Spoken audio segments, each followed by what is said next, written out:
un curso corto que se dio, que di en Boston en el contexto de PEX en abril de 2019, previo a la pandemia. Y pues un número de artículos que hemos publicado aquí en Udemy en colaboración con la doctora Mayra y con el equipo de acá de Udemy. Estamos hablando de aproximadamente 8 artículos, 7, 8 artículos. Y también hay un artículo que no está incluido, que es un review que voy a mencionar. Todos estos artículos se los voy a, como comenté, a pasar a Rommel para que ustedes pues, lo revisen y si tienen preguntas, por favor, me contactan y conversamos. Entonces, la presentación en general, dicho sea de paso, hay algunas láminas, prácticamente todas están en inglés, hay algunas láminas en español, hay una suerte de blend de inglés y español. Por facilidad de no traducir todo y pues por un lado para otro, pues así lo presento, ¿no? Entonces, pues voy a hablar de una introducción muy somera de los anticuerpos, un poco la historia, después de los anticuerpos terapéuticos. Vamos a derivar en la pregunta de, bueno, ¿qué tienen los anticuerpos que los hace tan interesantes desde el punto de vista de, digamos, sustrato para generar terapias a partir de los anticuerpos? El proceso de descubrimiento y optimización, que es donde inicia pues el proceso de desarrollo de un anticuerpo. ¿Cuáles son las técnicas más, digamos, relevantes? Y cómo se da el proceso de optimización dependiendo de la técnica que se use. Hay una técnica muy importante que se llama humanización, que es preparar anticuerpos que no son humanos para terapia humana. Voy a poner un ejemplo de un artículo que publicamos en el 2010, cuando yo estaba en Janssen. Y pues con esto voy a ilustrar un poco, digamos, las generalidades de la humanización. Por supuesto, es una técnica que tiene muchos detalles, muchos vericuetos y no pretendemos pues salir de aquí humanizando anticuerpos, sencillamente pues darle un barniz, un flavor de lo que se trata la humanización. Voy a caer en el fake display y ahí voy a ahondar en esta técnica que es la que nos ha permitido aquí fundamentalmente en Udemy en hacer un portafolio de anticuerpos terapéuticos, que también voy a hablar de esto. Y le voy a presentar dos casos de estudio donde aquí en Udemy hemos aislado anticuerpos con valor terapéutico. Uno de los casos de estudio es el virus de chikungunya, que fue un problema serio de salud aquí, sobre todo en el sur de México, alrededor del 2014-2016. Y bueno, les voy a hablar de COVID, de SARS-CoV-2, anticuerpos que hemos hecho y qué tan lejos hemos llegado. Y esto como una forma de ilustrar el proceso de desarrollo de anticuerpos terapéuticos. Y finalmente les voy a mostrar una lámina con las conclusiones para redondear un poco la presentación. Otra vez, si tienen preguntas, por favor, me interrumpen y con mucho gusto se las contesto. Entonces, de manera de introducción, pues tengo este gráfico que se publicó hace ya varios años, casi más de una década, pero pues a mí me gusta mucho porque es muy ilustrativo. Este gráfico pues nos está hablando es una serie de tiempo empezando en la posguerra, después de la Segunda Guerra Mundial, años 50, cómo se ha ido dando el desarrollo cómo se han ido aprobando diferentes fármacos y en qué momento intervienen los bioterapéuticos, las moléculas que se basan en, por ejemplo, proteínas y que realmente han cambiado la forma de no solo de producir medicamentos, sino también han dado una cantidad de terapias que antes de los años 80 eran impensables, especialmente en cáncer, voy a hablar de esto. Incluso en el caso, por ejemplo, de las enfermedades infecciosas como SARS, también hicieron o han hecho un impacto importantísimo en términos de opciones terapéuticas para pues curar del COVID en este caso o de otras enfermedades infecciosas. Si nos fijamos con detalle en esta raya, digamos en esta raya amarilla, como les digo, comenzando en los 50, aquí está el número de fármacos aprobados por año. Entonces vemos que ha habido una tendencia a partir de los años 50 más o menos a comportarse alrededor de un promedio de 15, a veces un poquito más de 20, a veces menos de 10, depende de fluctuaciones de el mercado, de qué tanto innovación hay, pues ahí se van aprobando con una cierta, digamos, subes y bajas, pero aproximadamente yo diría que de los años 50 hasta el 82, pues la tendencia se mantuvo aproximadamente en 15. Aquí vemos que de pronto aparece una raya verde. Estas rayas son los bioterapéuticos. Es decir, los primeros bioterapéuticos empiezan con compañías como Amgen y Genentech. Amgen en Boston, Genentech en San Francisco. Los primeros terapéuticos pues, son la insulina, hormona de crecimiento, una serie de medicamentos basados otra vez en proteínas, en hormonas, y también empieza a verse anticuerpos terapéuticos llegando al mercado. La raya roja pues, es la suma de la amarilla y la verde, y como vemos se va incrementando el número de medicamentos aprobados, y la diferencia pues la hacen básicamente los bioterapéuticos. Es decir, actualmente se estima que el mercado de bioterapéuticos es aproximadamente 50% de todas las medicinas que se venden. Entonces, pues ha sido una carrera en crescendo, con un impacto muy importante en indicaciones terapéuticas que, como comenté, eran impensables hace 30 años. Si nos enfocamos en el caso de las proteínas recombinantes terapéuticas en general, pues vemos que, como les digo, hay una tendencia a crecer a partir del año 90, año 2009, es decir, hace unos 10, 12 años. Pero si segregamos los componentes de esta tendencia, pues vemos que las proteínas terapéuticas en rojo pues se han mantenido más o menos igual. Sin embargo, los anticuerpos terapéuticos pues van hacia arriba, y es lo que hace la diferencia. En otras palabras, los anticuerpos terapéuticos han sido y actualmente son las estrellas de la biotecnología, o los bioterapéuticos, o la biomedicina, si se quiere. Eso fue en el 2009, la gráfica que le mostré. Hay un review que se publicó en julio del 2021, donde esto es precisamente un capture de este review, de este número que se dedicó a los anticuerpos terapéuticos. En el año julio del 2021, es decir, hace aproximadamente un año, habían 100 anticuerpos terapéuticos aprobados por la FDA. Eso nos da la medida de el impacto, otra vez, que están teniendo los anticuerpos, y la tendencia a siempre crecer en términos de más moléculas contra más targets terapéuticos. Y por supuesto esto ha llevado consigo una, hasta cierto punto, simplificación, y por lo tanto una posibilidad de llegar más pronto a los pacientes en términos de desarrollo de anticuerpos terapéuticos. Aquí está también en este review, hay una lámina o una gráfica que nos presenta las diferentes variantes de terapias basadas en anticuerpos, que no necesariamente son anticuerpos, digamos, como se llaman aquí, canonical anticuerpos, sino, o en otras publicaciones se llaman naked, es decir, anticuerpos desnudos, sin ningún tipo de adorno, sino sencillamente el anticuerpo inyectado de manera intravenosa, pues básicamente así, y pues en tratamiento de diferentes enfermedades. Aquí en azul vemos los anticuerpos, estos clásicos. Después tenemos otra modalidad que ha ido apareciendo, que se llaman anticuerpos conjugados a droga. Aquí abajo, de hecho, en este dibujo, pues representan las diferentes formatos terapéuticos.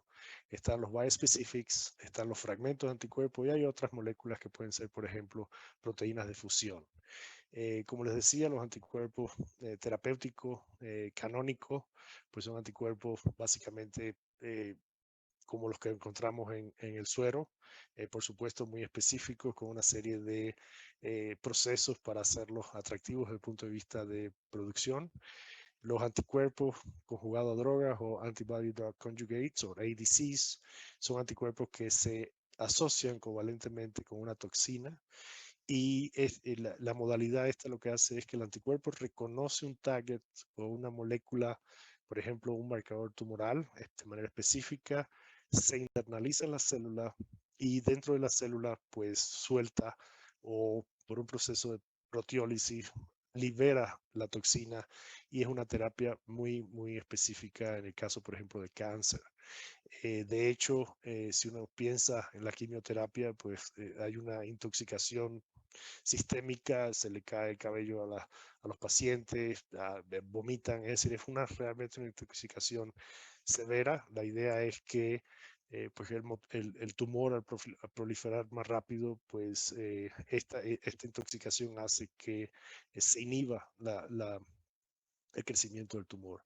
Estos ADC son, si se quiere llamar, una quimioterapia muy específica, dado que el anticuerpo reconoce una molécula específica en el tumor y suelta la toxina en el interior de esta célula tumoral. Los bispecifics, por otra parte, pues tienen la modalidad donde, como lo dice el nombre, pues tienen un brazo del anticuerpo aquí representado en un color y otro brazo representado en otro color, que unen dos moléculas diferentes. Y estos anticuerpos también han tenido un impacto grande en la terapia, por ejemplo, oncológica. ¿Por qué? Porque con un brazo, pues, por ejemplo, se une las células T a través, por ejemplo, del CD3, que es específico de las células T, y con el otro brazo se une a una célula tumoral. Y esta proximidad de un linfocito T con una célula tumoral, pues genera una respuesta local, tóxica, citotóxica, que destruye el tumor. Tienen otras aplicaciones, pero esto es una de las más relevantes. Y bueno, los fragmentos de anticuerpos, que voy a mencionar un poquito más adelante, cuáles son los diferentes módulos del anticuerpo, pues son fragmentos que, dado el tamaño, pues tienen ciertas ventajas de producción, penetración en tejido. La desventaja es la vida media. Al ser moléculas tan pequeñas, pues se eliminan del organismo relativamente rápido. Pero bueno, ahí tenemos todo este, digamos, conjunto de modalidades que no solo se refieren al anticuerpo, digamos, tradicional, sino que se han ido derivando a una serie de formatos terapéuticos y varios de ellos pues ya están aprobados para usos terapéuticos.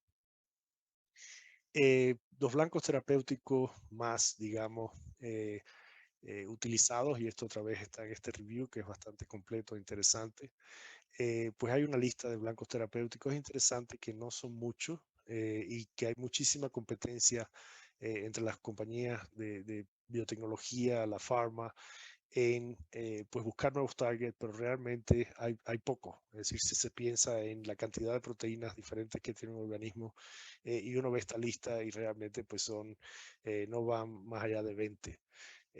Los Doc, targets, una pregunta, perdón. adelante, adelante.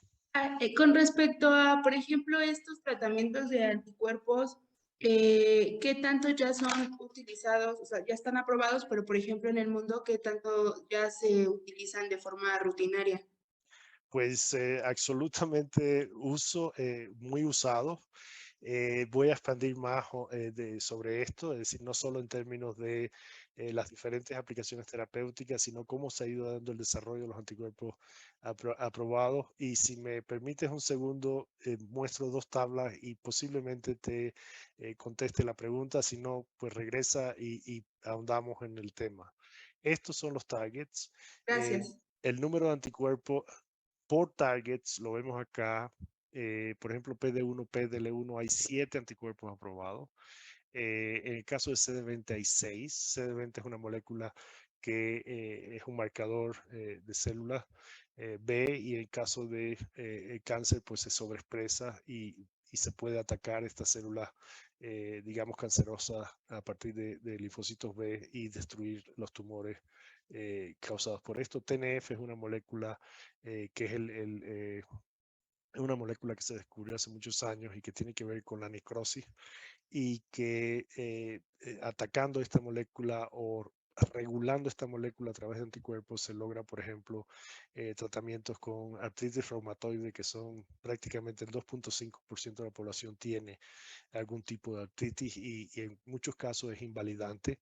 Esta terapia ha sido muy aceptada y muy importante en el tratamiento de los pacientes. Y así sucesivamente, sin entrar en los detalles, pues hay otros marcadores, otros targets que se han usado y se usan en la terapia. Es interesante, estos son los aprobados, estos son los que están en investigación, es decir, todavía no se han aprobado. Estamos hablando de julio, ojo, o julio del 2021, es decir, hace aproximadamente un año. Estos números pueden haber cambiado y de hecho cambiaron con la pandemia. Pero pues para darles una suerte de idea de por dónde va el desarrollo de anticuerpos terapéuticos. Es decir, si aquí habían pocos targets y hay 100 anticuerpos, si uno mira y suma todos estos números, fíjense que los targets pues más o menos son los mismos, PD1, CD3 y así sucesivamente CD20. Si uno suma, estos son los anticuerpos que están actualmente en clinical trials. Son 317, es decir, que hay 100 aprobados y hay 3 veces más anticuerpos que se están probando, ya sea en combinación o en diferentes indicaciones a los anticuerpos que ya se han aprobado. Ahora, para contestarte tu pregunta, déjame ver si la puedo contestar con esta tabla. Es decir, estos son las ventas de anticuerpos terapéuticos, los más vendidos en el mundo. Esto otra vez, julio 2021, el anticuerpo más vendido en el 2021 es un anticuerpo que se llama adalimumab. De hecho, este anticuerpo fue el primer anticuerpo humano que desarrolló. Se desarrolló a partir de Fate Display, que vamos a hablar después. Y este número son ventas en billones de dólares con una B. Es decir, estamos hablando de ventas anuales. Es decir, estamos hablando de 20 billones de dólares, un 20 con 9 ceros. Si los convertimos a pesos, pues son 400.000 millones de pesos en un año. Eso te da una idea de que sí se están usando y se usan muchísimo. Si además de eso sumamos los 3 primeros, pues estamos hablando de un tamaño de un mercado de 40 billones de dólares. Es decir, 40, si lo llevamos a peso, pues son 800 billones, 800.000 millones de pesos.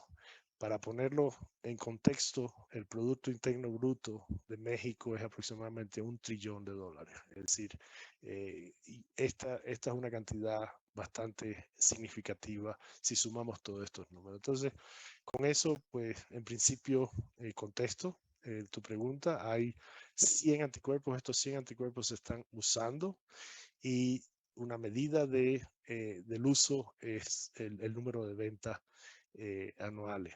De hecho, en el caso de México, hay muchos de esos anticuerpos que el gobierno compra y que utiliza en terapia a diferentes niveles, tanto en oncología como en enfermedades crónico-degenerativas, como puede ser la artritis, y por supuesto los anticuerpos de SARS, que al principio de la pandemia jugaron un papel fundamental. Incluso el primer anticuerpo o el primer medicamento, que era una combinación de 2 anticuerpos, que se aprobó primero que las vacunas. En ese momento había una desesperación inmensa porque pues no había vacunas, la gente se estaba muriendo y pues aparecieron los anticuerpos terapéuticos y realmente jugaron un papel importante en el control de la pandemia al inicio de la pandemia. Después voy a hablar un poco más de qué ha sucedido con estos anticuerpos, cómo ha ido avanzando la pandemia. No sé si esto contesta la pregunta o quisiera que ahondara más en el tema.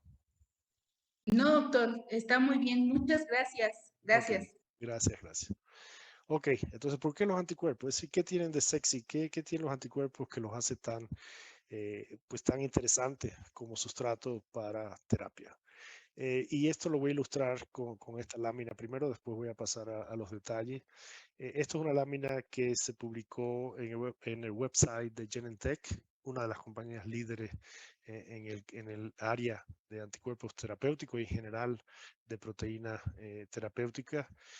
Genentech la adquirió hace unos años una compañía que se llama Roche, que pues es una cosa inmensa, y esta lámina ilustra algo de por qué los anticuerpos son lo que son, digamos. Si uno piensa en la aspirina, la complejidad el tamaño y la complejidad de una aspirina, pues estamos hablando de 21 átomos. Ahí no hay muchas posibilidades de diseño, no hay muchas posibilidades de construir diferentes funciones. Si uno pasa una proteína terapéutica, digamos, la hormona de crecimiento humana, pues estamos hablando de 3.000 átomos. Y la complejidad, pues estamos hablando de un par de órdenes de magnitud. Para ilustrar el punto, pues una aspirina podría ser equivalente a una bicicleta por el tamaño, la complejidad, que bueno, evidentemente te mueve de A a B, pero pues, no tiene muchas posibilidades de funciones porque pues está limitado en términos del tamaño y del número de cosas que tiene esa digamos, objeto. En el caso de una proteína pequeña como la hormona de crecimiento, pues se puede comparar con un automóvil pequeño. Ahora pues ya vemos el gran salto de que no solo te traslada de A a B, sino que tiene aire acondicionado, que pues, en fin, toda una serie de otras funciones porque el tamaño permite y la complejidad permite diseñar varias funciones. Un anticuerpo, una IgG, pues tiene aproximadamente 25.000 átomos, es decir, es 3 órdenes de magnitud más compleja si se quiere medir la complejidad en términos de átomos. Y si se compara con digamos, siguiendo la lógica del transporte, pues sería equivalente a un avión pequeño. Y bueno, con todo lo que trae el avión asociado, desde el punto de vista de velocidad, funciones y, en fin, todo lo que esto conlleva. Entonces, el punto aquí es que con el tamaño, con la diferencia de átomos, con la complejidad de la molécula, pues viene la posibilidad de diseño y de generar diferentes funciones dentro de una entidad molecular. El anticuerpo, de hecho, esto es una IgG, como se ilustra en muchos libros de texto, pues está formado de una cadena pesada y una cadena ligera. El nombre viene de que, pues evidentemente, la cadena pesada es más grande. De hecho, es prácticamente el doble de la cadena ligera. Tiene varios módulos o lo que se llaman dominios. Tiene unos dominios variables que están en la punta del N-terminal, es decir, en el N-terminal de la molécula. Ahí es donde se sitúa el sitio de interacción con los diferentes targets. Y en principio se puede hacer un anticuerpo contra cualquier target. Es decir, es tan variable, tan interesante la molécula que pues prácticamente uno le echa un pedazo de plástico y ahí se puede hacer un anticuerpo, una proteína, lo que uno le eche, pues siempre el anticuerpo, las regiones variables se la arreglan para producir un conjunto de residuos en ese sitio de interacción que se pega o se une a diferentes targets. Aquí en rojo están lo que se llaman los CDRs, que quiere decir las regiones que definen la complementariedad. Esto se descubrió en el año 70 en particular. Y pues estas regiones es donde se aloja la diversidad que puede reconocer en principio cualquier cantidad de diferentes moléculas. Están los dominios, la parte FC, que viene del término fragmento cristalizable. Y en esta región pues se alojan toda una serie de funciones efectoras que se llaman y es cómo el anticuerpo interactúa a través de esta región con otros componentes del sistema inmunológico para producir diferentes efectos. Pueden ser efectos tóxicos, pueden ser efectos de llamar a diferentes componentes, como pueden ser los macrófagos o otras células del sistema de las células T, que hacen que se produzca una respuesta citotóxica y que se elimine ese patógeno. También aquí en la región FC hay una región que se llama la región del FcRn, es decir, se llama receptor neonatal, que es muy importante en el reciclamiento de los anticuerpos y por lo tanto en la vida media del anticuerpo en sangre. Si se muta esta o se cambia esta región, pues se alarga la vida media del anticuerpo, normalmente dura 21 días aproximadamente, se puede alargar o se puede acortar. Y esto es muy importante porque imagínense que yo tengo un anticuerpo terapéutico, yo inyecto el anticuerpo y si el anticuerpo está por más tiempo en el torrente sanguíneo, pues tengo la posibilidad de que haga su función de una manera más eficiente. Si se elimina rápido, pues tengo que estar inyectando cada cierto tiempo el anticuerpo y eso hace dos cosas. Primero, es desagradable para el paciente, porque además los anticuerpos en general no, los anticuerpos, a diferencia de los fármacos tradicionales, no se pueden tomar de manera oral, porque pues, llegan al estómago y se degradan. Entonces hay que hacerlo ya sea intramuscular o intravenoso, y si hay que hacerlo con mucha sistematicidad o muy frecuente, es incómodo, es muy caro, y además de eso, pues los costos de producción se elevan extraordinariamente porque hay que producir mucho anticuerpos para cubrir las necesidades. Si se compara con, por ejemplo, un anticuerpo intravenoso cada 3 meses, pues eso hace la gran diferencia.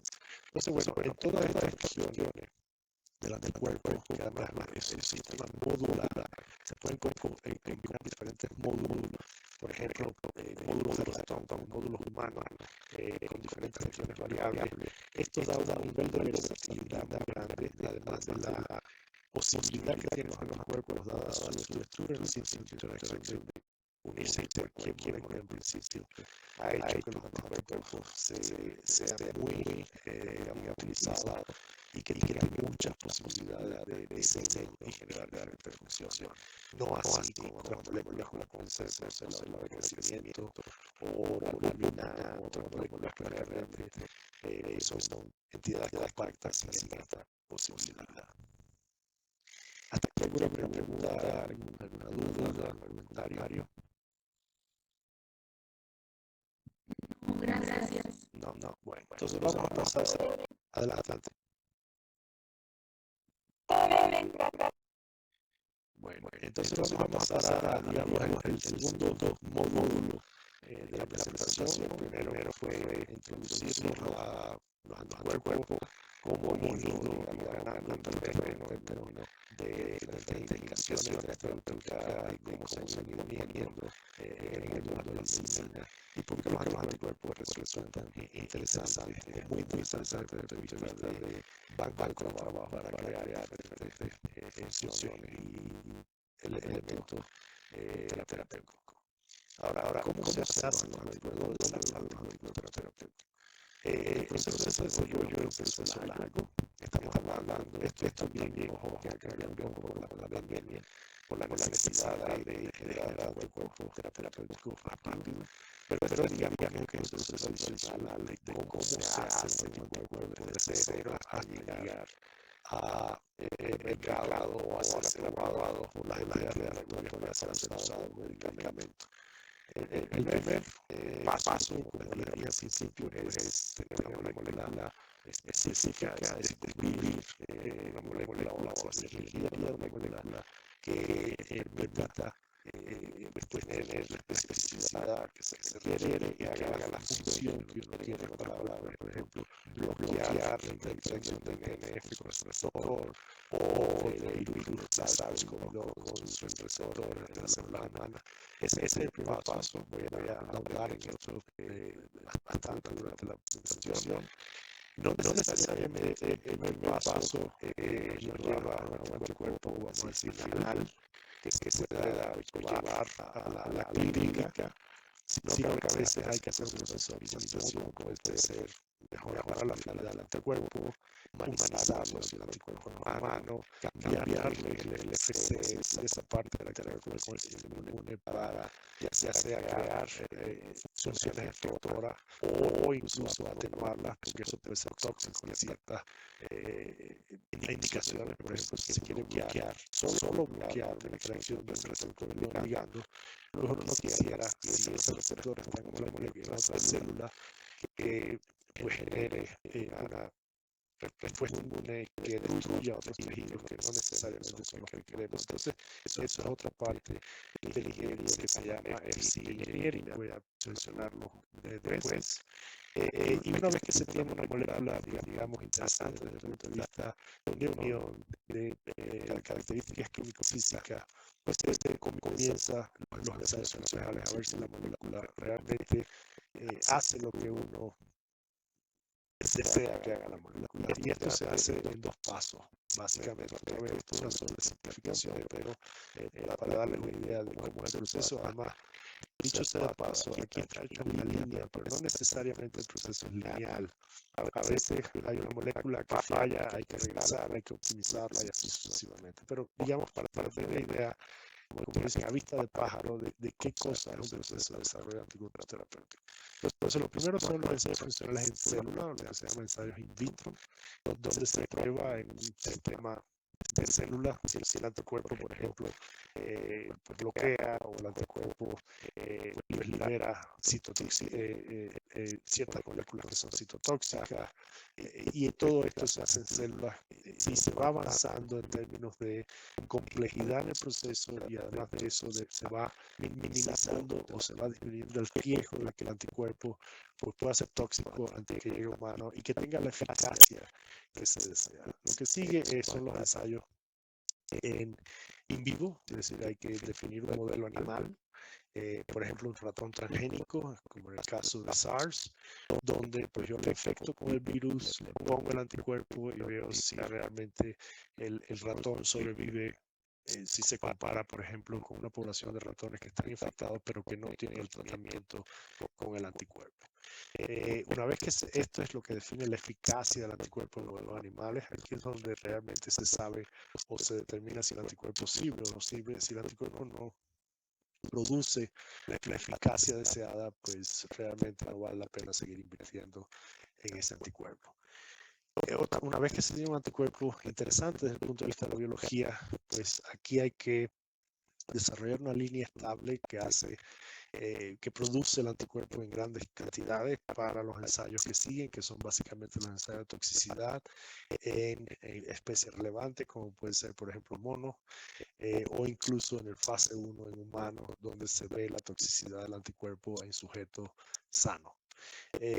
Hay que optimizar el proceso de producción de esa línea estable y pues hacer la manufactura o la digamos, generación del material clínico. Este proceso, nada más que para darles un par de datos interesantes, este proceso dura aproximadamente un año, año y medio, y cuesta aproximadamente entre 4 y 5 millones de dólares. Es decir, es un proceso caro. Por lo tanto, cuando se llega ahí, pues ya uno tiene que tener una molécula que realmente valga la pena hacer la inversión. En otras palabras, una molécula que tiene la afinidad deseada, que hace la función en vivo e in vitro, que tiene eficacia en modelos animales y que tiene un perfil químico-físico que se puede formular, se puede concentrar, es estable, y todo eso sucede durante el desarrollo de descubrimiento hasta la fase preclínica. Se hace el material clínico y se hacen las fases clínicas. La primera fase es una fase de seguridad, alrededor de 20 sujetos sanos, donde se ponen diferentes dosis del anticuerpo, y lo que aquí se observa es que el anticuerpo no sea tóxico, es decir, que el anticuerpo no genere reacciones adversas. Por ejemplo, no sé, si de pronto uno está en fase 1 y hay de los 20 hay 5 personas que empiezan a vomitar o empiezan con ciertas reacciones alérgicas, pues ese anticuerpo inmediatamente hay que detenerlo, porque pues, puede causar serios problemas. Si pasa la fase de seguridad, ahí incluso se determina hasta dónde se puede llegar en la dosificación del anticuerpo, con vistas a la fase 2, que es la fase donde se demuestra la eficacia del anticuerpo en humano. Y en esta fase otra vez es un grupo pequeño de individuos, pero ya con la enfermedad que se quiera tratar. Por ejemplo, en el caso de oncología, pues son individuos que tienen un cáncer, y en esta fase se prueba si el anticuerpo realmente funciona o no funciona. Si funciona en este punto es donde realmente el anticuerpo adquiere valor, y es donde normalmente se establecen las alianzas con las grandes compañías para producir, para hacer la fase 3, que es población. Ahora se puede hacer 300, 500, 1000 individuos tratando de ver cómo se comporta ese medicamento en la población y que no esté sesgado porque pues son, digamos, diferentes grupos étnicos o diferentes sexos o que son poblaciones que están bajo cierto estrés.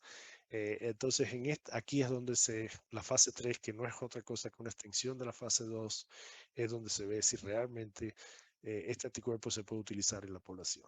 Una vez que se terminan los estudios clínicos, pues se reporta a la entidad regulatoria, la FDA, la EMA, o en nuestro caso en México a COFEPRIS, que es la que aprueba el medicamento para usarlo ya como un producto comercial. Entonces, ya les digo, es un proceso, demora aproximadamente 6, 8 años y la inversión, estamos hablando de unos cuantos millones de dólares, es decir, quizás se estima que esto está un poco sobreestimado, aproximadamente $1 billón para llevar de A a la Z, aunque les digo, está sobreestimado porque en ese saco se echan las moléculas que son exitosas y las que no son exitosas. Es decir, la molécula exitosa tiene que pagar por todos los fracasos y ahí se hace la cuenta y se dice, bueno, es aproximadamente $1 billón que se necesita para llegar al anticuerpo de la A a la Z. Esto ha cambiado con la pandemia, insisto, se ha simplificado el proceso, se ha abaratado el proceso. Nosotros, por ejemplo, hemos estimado que en México se puede hacer este proceso aproximadamente con 600 millones de pesos. Por supuesto, los clinical trials son más baratos en México, la producción pues no necesariamente es tan cara y también pues hemos encontrado formas innovadoras de pues reducir todo, digamos, todo lo que hay que hacer para llevar el anticuerpo al mercado y por supuesto a los pacientes. Los métodos de descubrimiento, pues los clásicos, hay variantes, se pueden agrupar de esta manera, es decir, tienen un target terapéutico que puede ser TNF o PD1, como mencionaba antes, y pues hay 3 rutas básicamente que se usan en todas, digamos, las compañías, las pequeñas, medianas y grandes, y que una de ellas las hemos utilizado con frecuencia aquí en Udivi. La primera es la clásica, que es inmunizar un ratón o un conejo o un caballo, sacar los anticuerpos específicos después de que el sistema inmune responde a ese target y produce una respuesta inmunológica. En el caso de los ratones y ratas, pues básicamente se toma el vaso, se hace una cuestión que se llama una fusión celular con una célula de mieloma que le da las características de crecimiento, digamos, infinito a esa célula B. La célula B expresa el anticuerpo, las células de mieloma le ofrece la posibilidad de un cultivo continuo y pues ese proceso genera anticuerpos. Esto revolucionó a partir del año 75 la forma de hacer anticuerpos terapéuticos. La otra tecnología es la tecnología que se llama tecnologías in vitro. El exponente más interesante y más usado es lo que se llama Phage Display, que voy a hablar de esto. Y pues hay otros sistemas de display como puede ser GIST, es decir, display en levadura, display en células de mamíferos. Y lo que se hace es mostrar un conjunto de anticuerpos y seleccionarlos in vitro. Les voy a hablar con más detalle después. Y otra, digamos, rama que es muy eficiente son los ratones transgénicos o incluso otros animales. Hay de todo actualmente, hay incluso vacas transgénicas que lo que hacen es hacer un knockout del repertorio de anticuerpos de esa especie y se le inserta el repertorio de anticuerpos humanos y entonces el animal pues se trata como si fuera un ratón, digamos, naif, sin normal, se inmuniza, pero lo que produce son anticuerpos humanos y entonces pues no hay que hacer ningún proceso de optimización como puede ser la humanización. Dependiendo de la plataforma que se use para la fase del descubrimiento, pues así será la optimización. Como les comenté, si el anticuerpo no es humano, puede generar reacciones inmunológicas o inmunizantes cuando se inyecta como medicamento y lo que se hace normalmente es humanizar, es decir, reemplazar pedazos del anticuerpo de ratón, un pedazo del anticuerpo humano, y hacerlo lo más humano posible.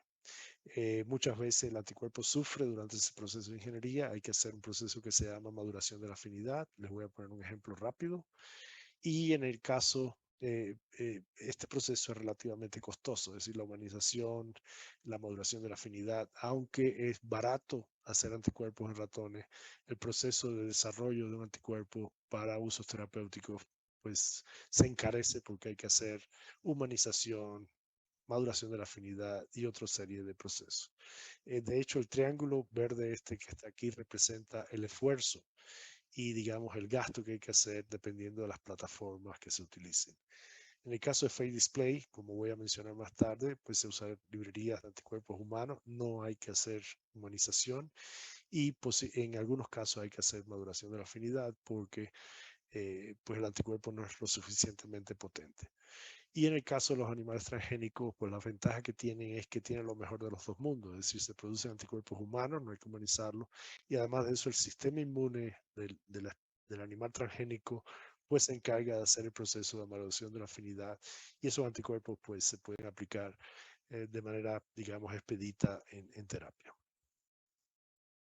Les voy a ilustrar un poco cómo se han ido moviendo estas diferentes técnicas de descubrimiento y optimización en el caso de el campo de oncología, que ha sido uno de los más beneficiados de los anticuerpos terapéuticos. Esto es un review que publicamos en el 2018. Ha sido, de hecho, bastante bienvenido. Tenemos, no sé, eh, un número de citas importante. Y esto fue una colaboración que hicimos con un colega que está en UCLA, Manuel, y el grupo de Manuel, Tracy, y bueno, Sonia, Mayra, es decir, la doctora Mayra y yo. Y el objetivo de esto fue, bueno, ¿qué ha pasado con los anticuerpos terapéuticos en oncología? ¿Qué es, cómo hemos progresado y qué se ha, digamos, atravesado en el camino y cómo hemos aprendido de estos retos? Esto se los muestro en una barra de tiempo para irles explicando cómo se ha ido el desarrollo. Como les dije, el año 75 es un parteaguas.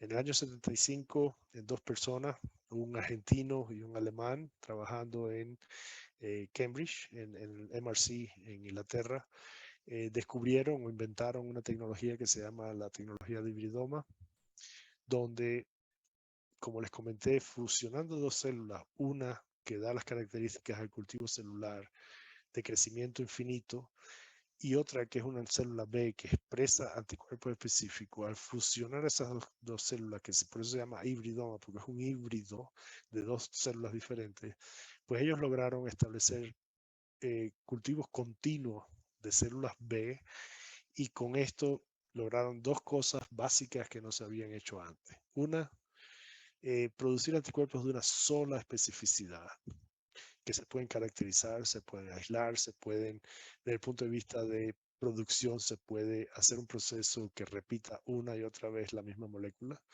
Y la otra parte importante es que se pueden producir cantidades masivas del anticuerpo. En el caso de terapia, pues se usan incluso hasta 1 gramo de anticuerpo por, digamos, tratamiento, incluso más que un gramo. Y se puede imaginar que si yo no tengo la posibilidad de producir digamos, 5 o 10 gramos de una manera expedita, pues los tratamientos serían básicamente imposibles.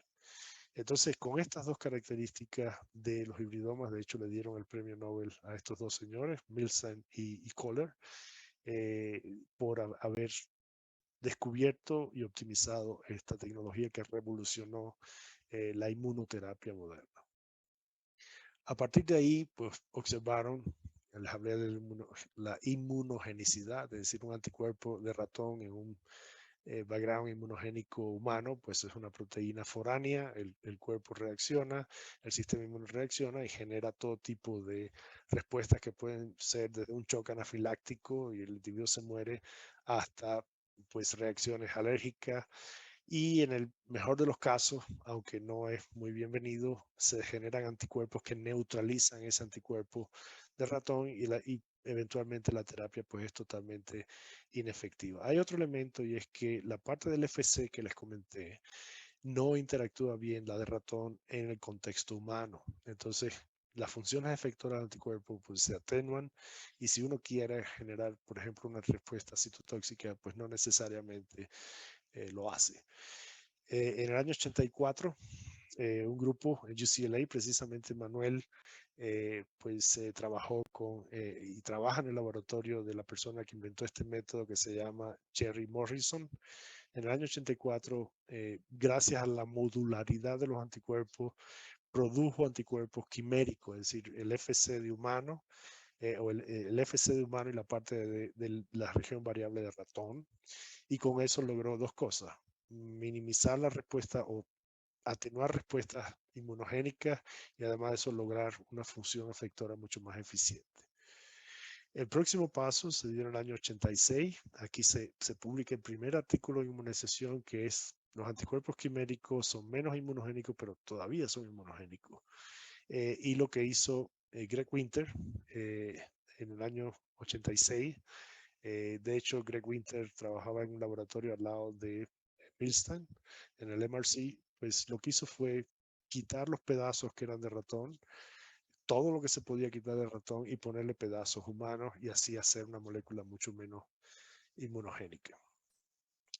Y el Fate Display, año 90, premio Nobel en el 2018 a Winter también y a otro señor que se llama Joe Smith. Joe Smith está todavía trabajando en San Luis, Missouri, en la Universidad de Washington, y inventó el Fate Display en el año 90. Y esto también fue un salto importante porque ahora se podían producir no solo anticuerpos quiméricos o humanizados, ahora se podían hacer anticuerpos completamente humanos. Y ese es el caso de adalimumab que les mencioné al principio. Y después, en el año 94, pues surgen los primeros ratones transgénicos que, como les dijo, revolucionó también el proceso de desarrollo terapéutico porque acortó los tiempos de descubrimiento hasta la clínica y el mercado. El primer anticuerpo que se aprobó fue en el año 85. Este es un anticuerpo 100% de ratón y por lo tanto pues muy inmunogénico y ha estado en el mercado, entra y sale. Es un anticuerpo que es muy útil en el caso de trasplante. Y bueno, como los trasplantes pues los trasplantados están inmunodeprimidos, pues no necesariamente hacen reacciones inmunológicas contra el anticuerpo, pero tiene una indicación muy particular y, como les digo, entra y sale del mercado. Se ha retirado varias veces, a veces entra y es un anticuerpo 100%, es el único anticuerpo 100% ratón que está aprobado para uso terapéutico en oncología. En el año 97 sale el primer anticuerpo quimérico, rituximab. Esto fue un éxito y es todavía uno de los anticuerpos más vendidos en el mundo, aunque es un anticuerpo quimérico, tiene muchísimo valor en oncología. Y después viene otra variante que es trastuzumab. Este anticuerpo se aprueba en 98. Ambos anticuerpos los comercializó y los produjo Genentech. Y aquí empieza a haber otros anticuerpos que son humanizados, ojo con el código de colores, otros anticuerpos humanizados o anticuerpos incluso quiméricos todavía se aprueban. Viene el primer anticuerpo de un ratón transgénico, es el primer anticuerpo humano, completamente humano, aprobado en oncología. Adalimumab no es un anticuerpo aprobado en oncología, es un anticuerpo aprobado, como les decía, en enfermedades crónico-degenerativas, como el caso de artritis reumatoide. No es un anticuerpo que tenga aplicación en cáncer. En el caso de cáncer, este es el primer anticuerpo que se aprueba. Y miren la diferencia, es decir, del año 94 al 2006, pues se aprobó el primer anticuerpo humano que viene de un ratón transgénico. Los otros tomaron mucho más tiempo de desarrollo por las características que tenían. Después se aprobaron varios anticuerpos completamente humanos. anticuerpos humanizados, y así ha ido creciendo el mercado y la aplicación en oncología de los anticuerpos. Aquí en este gráfico se representa hasta el año 2018, que es donde se produjo el review. Las barras azules indican el número de anticuerpos aprobados por año. La raya negra indica la frecuencia acumulativa. Es decir, hay aproximadamente, hasta el año 2018 había aproximadamente 21 anticuerpos terapéuticos aprobados, y como se ve, pues hay un crecimiento exponencial. Esto nada más que es para iterar sobre el asunto de los targets. CD20, como les decía, hay varios anticuerpos aprobados. PD1, PDL1, que es una terapia muy especial porque no es directa contra el tumor, es lo que se llaman los checkpoint inhibitors, y lo que hacen es activar el sistema inmune para que destruya el tumor, y tiene toda una serie de ventajas sobre atacar directamente el tumor. Y bueno, otros targets que han servido de desarrollo de anticuerpos terapéuticos y que tienen diferentes funciones, desde bloquear un antígeno hasta hacer un ADCC, es decir, una respuesta celular citotóxica, por llamar a otros elementos del sistema inmunológico que producen pues respuestas citotóxicas, o fijan complementos, o hacen otro tipo de mecanismo, como puede ser unirse al target y producir un efecto apoptótico, es decir, muerte de la célula por apoptosis. Les había comentado del FC Engineering. Aquí tengo una tabla de todas las variantes, o muchas de las variantes que se han utilizado hasta el año 2018 para atenuar la citotoxicidad, o incrementar la citotoxicidad, o disminuir la vida media de los anticuerpos, o incrementar la vida media de los anticuerpos. Como se dan cuenta, ha habido muchísimos estudios de mutagénesis en las diferentes regiones del FC para ver cómo modular no solo la parte que se pega al target, sino la biología en general del anticuerpo y cómo son los mecanismos de acción de los anticuerpos. En oncología, el isotipo que más se usa es la IgG1, pero pues en los últimos años han ido surgiendo variantes de no solo la IgG1, digamos, convencional, sino con una serie de mutaciones. Aquí, pues, me voy a detener otra vez y voy a preguntar si están siguiendo la conferencia, si tienen preguntas, cómo vamos. Todo bien, doctor. Muy claro. Gracias. Hola, doctor, buenas tardes. Yo tengo una duda. Sí, adelante. ¿Es posible que los pacientes que utilicen estos anticuerpos como terapia, puedan presentar una quimiorresistencia? Como el caso de los fármacos que utilizan, los anticarcinogénicos, pueden presentarse que no, sí, que el paciente no pueda, más bien, que el fármaco no pueda ejercer un efecto en el paciente. ¿Puede darse el caso en los anticuerpos? Absolutamente. Hay más mecanismos, pero te puedo mencionar dos por los cuales el fármaco pierde, digamos, eficacia, o el fármaco pues ya no es útil en un paciente determinado. En el caso de oncología, los tumores pues se comportan a veces como si fueran virus, es decir, el tumor muta, el tumor cambia durante el tiempo. ¿Por qué? Porque va creciendo, va mutando, y muchas veces hay mutaciones en el target que hacen que el anticuerpo ya no sea eficaz. Hay incluso varios ejemplos de poblaciones de pacientes que responden a un anticuerpo contra el mismo target, pero con un epítope un poquito diferente, versus otros pacientes que responden con ese anticuerpo. Entonces, y eso es uno de los peligros de peligro entre comillas, de la terapia dirigida contra marcadores tumorales. Es decir, esas proteínas cambian, y muchas veces ese cambio implica que el anticuerpo pues sencillamente sea inefectivo.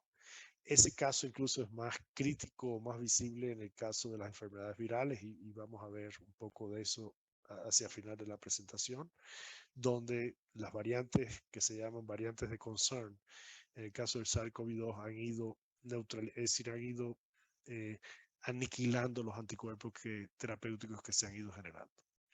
Entonces, ese es un mecanismo, es decir, el virus muta, el tumor muta y por lo tanto el anticuerpo pues pierde eficacia porque ya no reconoce a esa molécula.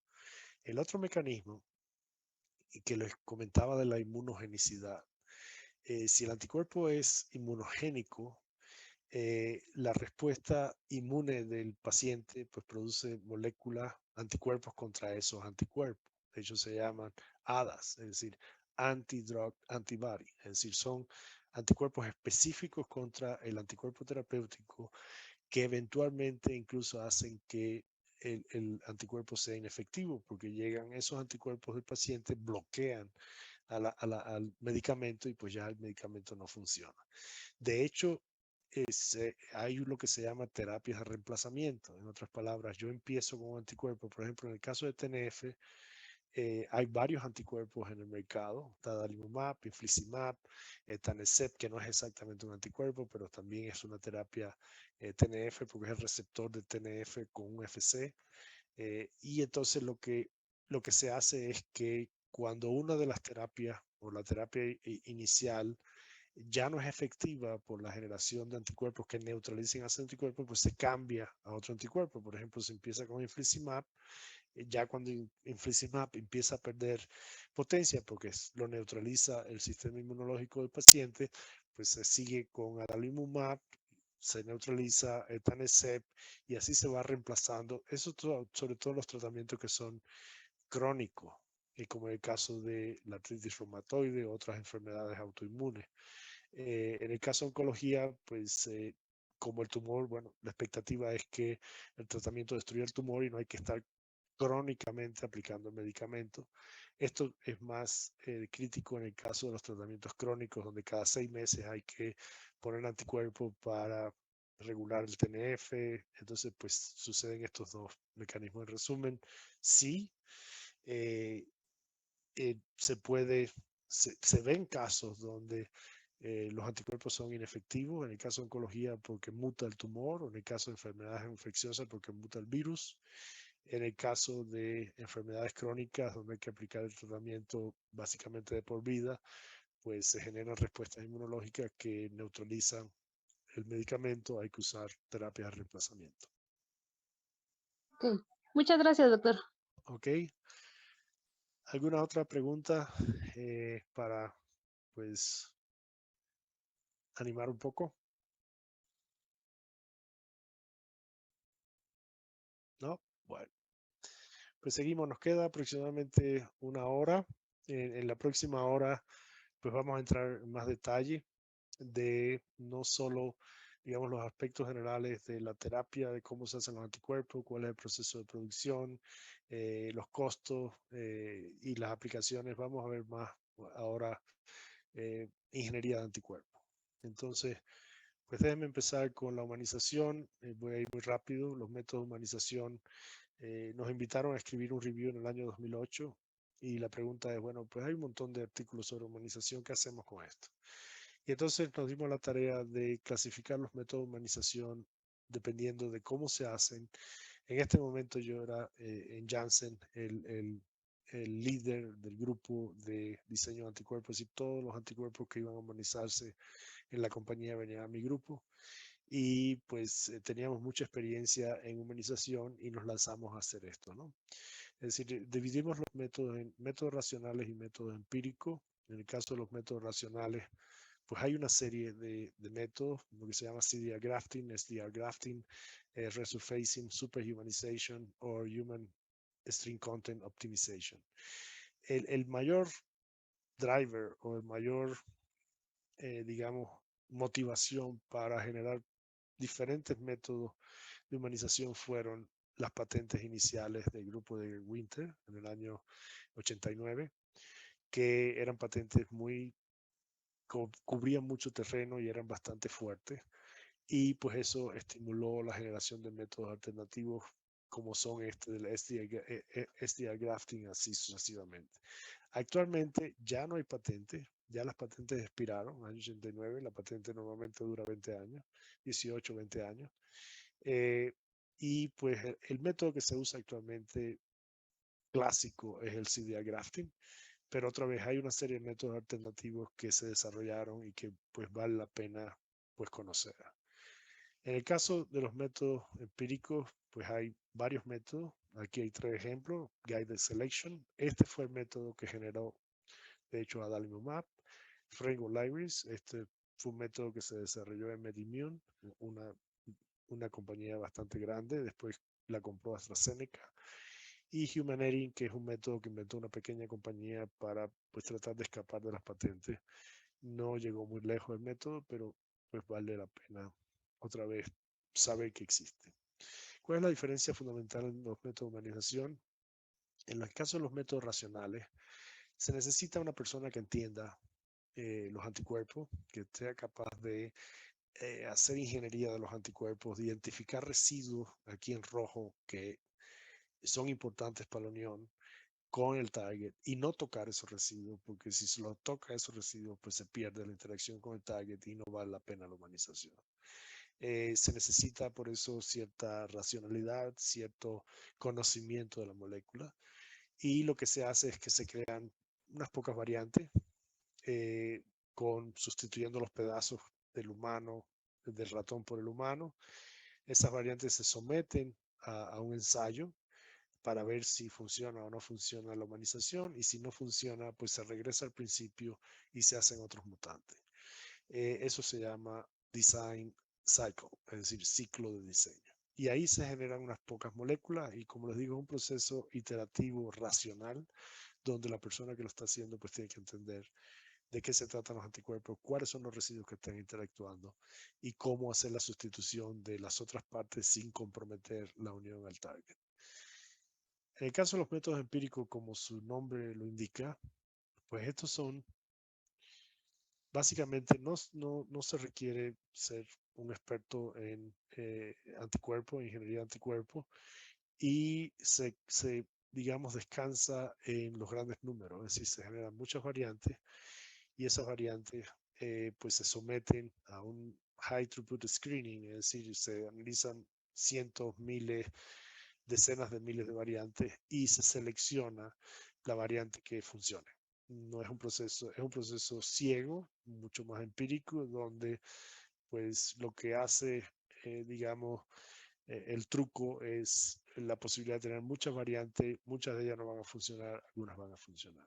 Aquí no hay design cycle, aquí es básicamente, pues hace un diseño muy primitivo, lo montas por ejemplo en Fake Display y hace la ingeniería del anticuerpo.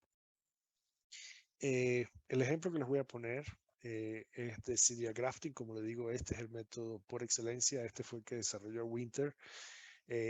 Puso una patente, hizo una cantidad de dinero impresionante. El señor se compró una isla cerca de Inglaterra, pero era una patente realmente draconiana y pues llevó a realmente a ser muy innovativo en desarrollar métodos alternativos, pero ya cuando expiró la patente, pues todo el mundo practica CDI grafting. En mi caso particular, pues he dado consultoría por quizás 20 proyectos de humanización usando CDI grafting después que dejé Pfizer.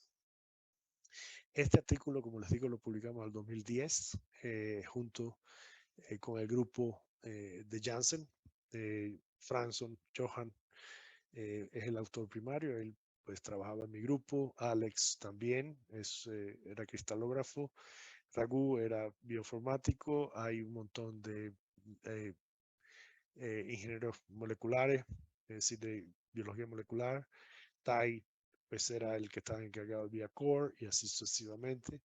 Y bueno, por supuesto que, bueno, Ron era el jefe de la compañía y yo fui el que pues diseñé y trabajé en el método y bueno, pues soy el autor correspondiente del paper. Lo que hicimos aquí fue desarrollar un método especial que era una variante del CDR grafting. Todavía estaba la patente, estamos hablando del 2010, esto se hizo en 2008, 89, pues ahí estaba en el borde de la patente. Los abogados nos dijeron que no infringiéramos la patente de CDR grafting porque pues podíamos meternos en problemas, y entonces pues ideamos este método alrededor del 2008, 2007. La idea es tomar una secuencia, hacer un blast, es decir, compararla con todas las secuencias de repertorio de líneas germinales de humanos. Las líneas germinales son los genes que todavía no han sufrido mutaciones somáticas. Se analizaron los genes que eran más propensos a producir buenos anticuerpos, se producían bien, no se agregaban, y todo eso llevó a un proceso de filtrado muy importante, y ese digamos que es el core del método. Se hace una base de datos muy especial, se toman los CDR, que son las regiones que interactúan con el ligando, se combina con esos frameworks, se hace una pequeña librería, se somete esa librería a ensayos de unión u otro tipo de ensayo y se seleccionan las mejores variantes, y dentro de esas variantes pues el mejor candidato. Aquí hay un ejemplo que está en el paper de cómo se ve la secuencia de las regiones variables durante la humanización. Esta es la región del ratón. Estos son diferentes genes humanos combinados con los CDR que están aquí mostrados del ratón. Estos son los genes humanos. Y aquí están los CDR en rayita discontinua. Como se dan cuenta, pues los CDR no tienen mutaciones porque pues vienen, todos los punticos son comparaciones con la secuencia de ratón. Aquí por supuesto que no hay mutaciones, y hay una serie de mutaciones en lo que se llaman frameworks, que son los que sostienen los CDR en la estructura. Y bueno, pues todas estas variantes de manera, digamos, semi-empírica, pues dan posibilidades de ajustar esos CDR y producir moléculas funcionales. Este es el caso de BL o la región variable ligera. Este es el caso de la región variable pesada. Otra vez, pues hay los CDR pues no se modifican. Y lo que se modifica son las regiones que no son CDR. Estos son los pedazos que yo mencioné, que se sustituyen los pedazos de ratón por los pedazos humanos. Estos son los pedazos humanos. Estos son los pedazos de ratón que no se pueden sustituir porque se pierde pues la interacción con el antígeno. Y bueno, acá terminamos con una molécula humanizada que no es otra cosa que los CDR de ratón y las otras regiones que no son CDR de humano. Estos son los ensayos que se usaron: un ensayo de unión, un ELISA pedestre. Verde quiere decir que se une, rojo quiere decir que no se une, negro quiere decir una situación intermedia. Como vemos aquí hay una sola cadena pesada que funcionó prácticamente con todas las cadenas ligeras. Este es un ensayo más sofisticado porque es una competencia entre, este anticuerpo era un anticuerpo anti-interleuquina 13, que tiene indicación, por ejemplo, en asma. Entonces, pues esto es un ensayo de básicamente competencia por el receptor, y como vemos, pues hay una cierta correlación entre los dos ensayos, y otra vez hay una molécula que es la campeona, una cadena pesada que es la campeona. Y bueno, se seleccionó esa cadena pesada, se hizo un refinamiento se produjo en esos anticuerpos en gran escala o en un escalado mayor, se midió la afinidad por vía core.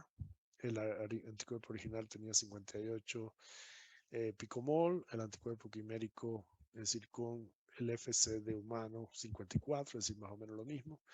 Y pues hay un montón de variantes que funcionaron, especialmente combinaciones con la cadena pesada esta que se llama cadena pesada 2. Si uno cambia la cadena pesada, pues ya se pierde la interacción. Decidimos tomar alguna de estas cadenas pesadas, y como les decía, la humanización pues a veces tiende a cambiar la afinidad de los anticuerpos.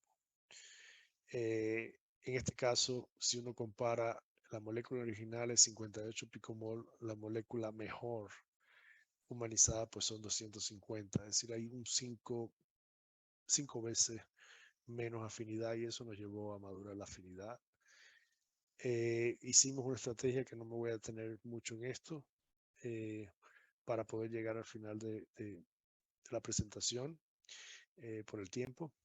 Pero bueno, se hizo mutagénesis de los CDR, se hizo toda una estrategia para acortar los tiempos de trabajo. se seleccionaron varios clones. Esto es un ELISA de unión. Después de hacer las modificaciones, este es el anticuerpo original, este es el anticuerpo humanizado. Todo lo que esté por encima de esta raya pues se consideró bueno. Y bueno, se hicieron dos estrategias diferentes de maduración de la afinidad. Se seleccionaron 40 clonas. Hay un patrón interesante en el CDR3. Y bueno, se seleccionaron las mejores moléculas y esas moléculas se probaron. Y esto es una suerte de resumen muy rápido de la humanización.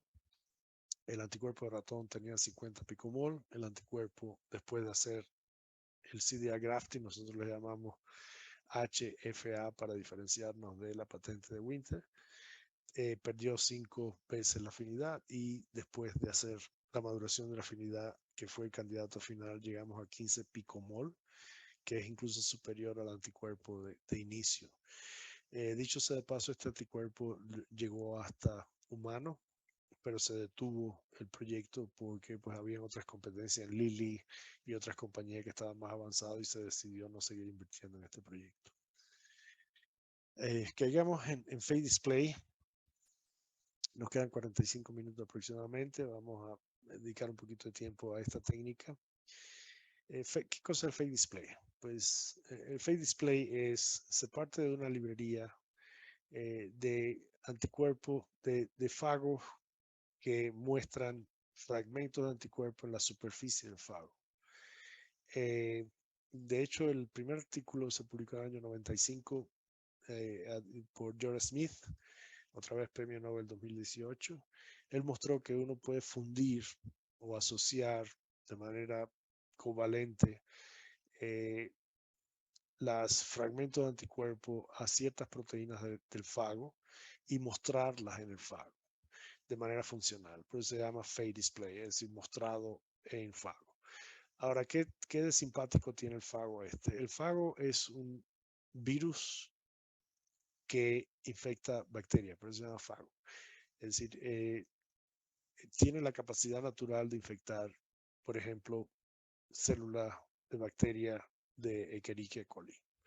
Entonces, ¿por qué eso es importante? Porque yo tengo una población de fagos que está mostrando diferentes variantes. Aquí lo vemos con diferentes simbolitos, diferentes variantes de los anticuerpos. Esas variantes de los anticuerpos, esa librería se incuba con un target, vamos a suponer TNF, CD20, PD1. Los anticuerpos que son específicos se van a pegar. Los anticuerpos que no son específicos, pues básicamente no se van a pegar. Y lo que se hace es que se lava varias veces vamos a suponer que es una placa de ELISA, se lava varias veces, se queda pegado lo específico y lo no específico, pues básicamente se eluye, se va en el lavado y lo que es específico después se separa del target, por ejemplo, echándole ácido o por competencia con el target, es decir, se separa del target y se usa para infectar un cultivo de Escherichia coli. Ese cultivo lo que hace es que empieza a crecer y empieza a expandir la población de esos fagos específicos. Y esa población de fagos específicos ahora va a sustituir la librería original porque es una población de fagos específicos enriquecido para este target. Si eso se hace varias veces, eso se llama, cada ciclo de esto se llama un round de panning. Panning quiere decir pues filtrar la librería. Normalmente se hacen entre 2 a 3, a veces 5 rounds y se termina con una población muy específica de fagos que muestran esas moléculas o esos fragmentos de anticuerpos que son específicos. Evidentemente que el misterio, uno de los misterios está en la creación de una librería que sea lo suficientemente buena como para que produzca moléculas funcionales. Y además de eso, como el proceso es agnóstico al tipo de genes de anticuerpos, pues lo mismo pueden ser humanos, que pueden ser de ratón, que pueden ser de jirafa. Y lo interesante es que ahí se pueden producir anticuerpos humanos si el repertorio es de humano. Técnica muy valiosa. Muchos de los anticuerpos hoy que existen son producidos con Fade Display. Y en nuestro caso, pues yo de hecho hice un postdoc con la postdoc Jamie Scott, que trabajó con John Smith desarrollando la técnica de Fade Display. Entonces, pues de alguna manera yo soy, si se quiere, nieto de John Smith. Aprendí Fade Display en el año 98, 99. Y cuando empecé a trabajar en colaboración con Mayra aquí en Udemy, pues lo primero que hicimos fue montar un sistema de Fade Display utilizando unas librerías que llamamos Altia Gold Libraries. Esta es la publicación que se refiere a esa librería. Y introdujimos un proceso que hizo la librería un poco más atractiva para diferenciarnos de otros, digamos, otras librerías que existen en el mundo. El valor de estas librerías actualmente, es decir, estamos hablando de quizás una librería de esta pues cuesta $1 millón o más. La forma que la hicimos fue basada en la experiencia que yo tenía, de hecho publicaciones que hice desde el año 95. Pues seleccionamos 2 scaffolds o 2, digamos, genes diferentes de anticuerpos. Esos genes los diversificamos basado en data mining de todos los anticuerpos, todas las secuencias que se conocían. Esto lo hicimos en el año 2018. Estamos hablando de miles y miles de secuencias y un montón de estructuras, 2000 estructuras de anticuerpos unidos a targets que están depositados en el Protein Data Bank. Después de todo ese data mining terminamos con esto. Es una molécula de anticuerpo vista desde el antígeno. Tenemos aquí, esta es la región variable ligera, esta es la región variable pesada. Aquí están los residuos que interactúan con el antígeno y donde mayormente se concentró la diversidad de la librería. En el centro de la librería está en amarillo el CDR3, que no se puede diseñar porque es muy variable. Y lo que hicimos fue sustituir este CDR3 por un conjunto grande de CDR3 de donantes. De hecho, donantes mexicanos, 200 donantes mexicanos que sirvieron de punto de partida para generar estas librerías que han sido bastante exitosas, como voy a mostrar luego. Son los dos scaffolds. Si se fijan con detalle, pues hay una diferencia en la cadena ligera. En la cadena pesada es básicamente la misma. Y bueno, como les dije, el CDR3. Inventamos un proceso en 3 pasos para hacer la librería. No voy a entrar en detalle porque, pues, en fin, no quizás sea demasiada información. Y bueno, pues en estos 3 pasos hicimos que la librería realmente fuera una librería altamente funcional. Esto se midió, se publicó. Dicho sea de paso, como les decía, gracias a este esfuerzo se han creado varias de estas plataformas para compañías en Estados Unidos. Una de ellas se llama TDI, está en New York. Es una core facility que da servicios a Rockefeller University, Cornell Medical Center y Long Scattering. Ellos nos compraron un par de plataformas. Aquí pudimos recuperar toda la inversión en términos de esfuerzo de hacer estas librerías, y además nos sirvió para hacer otras librerías que hemos estado usando en los últimos años. De hecho, como digamos, beneficios tangenciales de este trabajo se han publicado, y esto es una lámina que mostré al principio de la presentación. Está el trabajo original en 2019 donde se publicó la librería. Hicimos un review donde comparamos nuestra librería con todas las librerías que existen, y pues la librería nuestra pues funciona bien.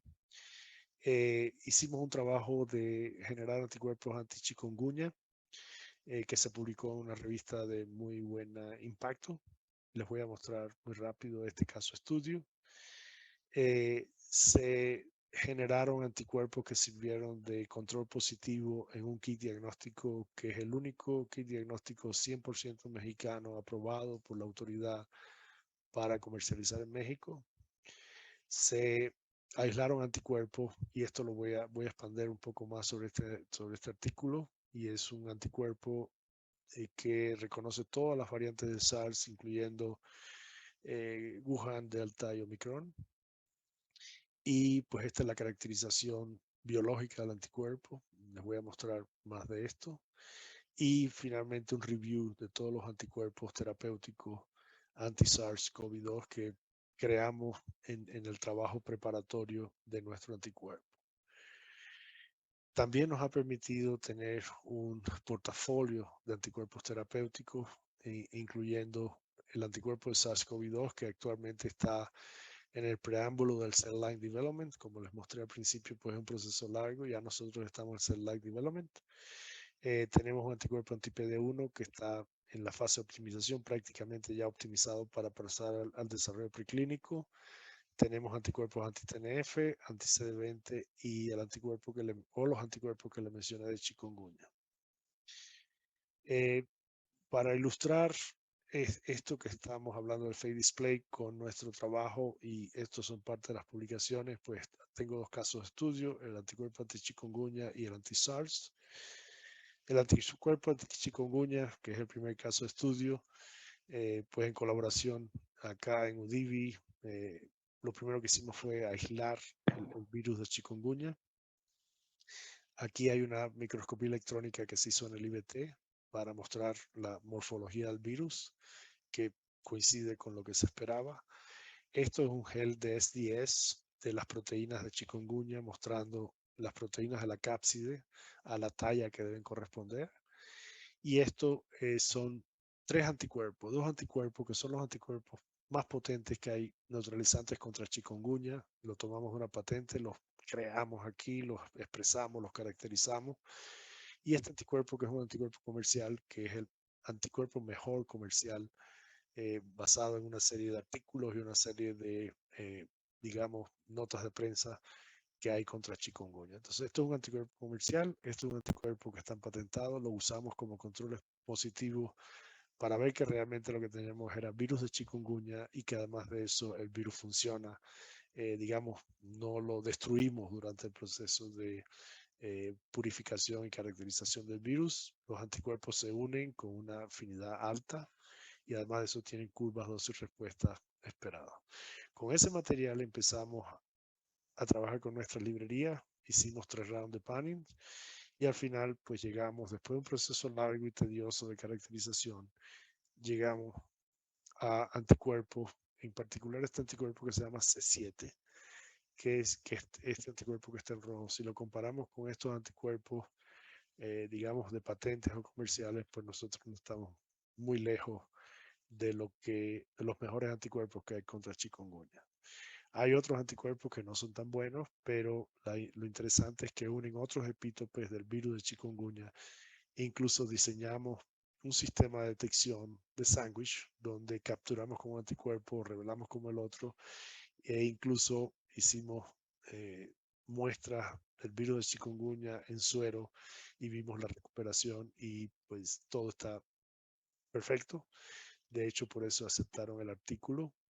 Y pues tenemos un sistema de detección de virus de chikungunya que se puede usar eventualmente en la próxima pandemia de chikungunya, que como sabemos es cíclico y cada cierta cantidad de años pues aparece el virus, y la última pandemia de chikungunya mató a 500 personas acá en México. Entonces pues es importante tener este diagnóstico para hacer monitoreo epidemiológico y ver si está llegando el virus, si está incrementando, y tener un diagnóstico confiable para ver si es chikungunya o es Zika, porque todos estos virus coexisten. Zika, chikungunya, dengue, son desde el punto de vista clínico muy parecidos, desde el punto de vista de tratamiento, por supuesto que son muy diferentes. Ese es el caso de chikungunya. Hablemos un poco del SARS en los minutos que nos quedan, y dejar unos 5 o 10 minutos para preguntas, si hay alguna.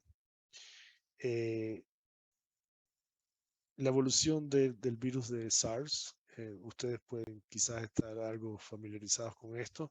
Este review se publicó hace un par de semanas y mira a la evolución del virus y las variantes de interés. Esta es la figura 1 del artículo. Tenemos el virus Wuhan, que apareció alrededor de diciembre del 2019. A partir de ahí, pues aproximadamente en marzo, la Organización Mundial de Salud declaró el COVID-19 una pandemia. Y lo interesante es que casi inmediato empezaron a aparecer variantes de preocupación que se llaman, que son variantes que tienen mutaciones que escapan a los tratamientos, a las vacunas y a los anticuerpos terapéuticos. Salió la variante alfa, la variante beta. De hecho, es interesante que la variante beta se declaró primero que la alfa.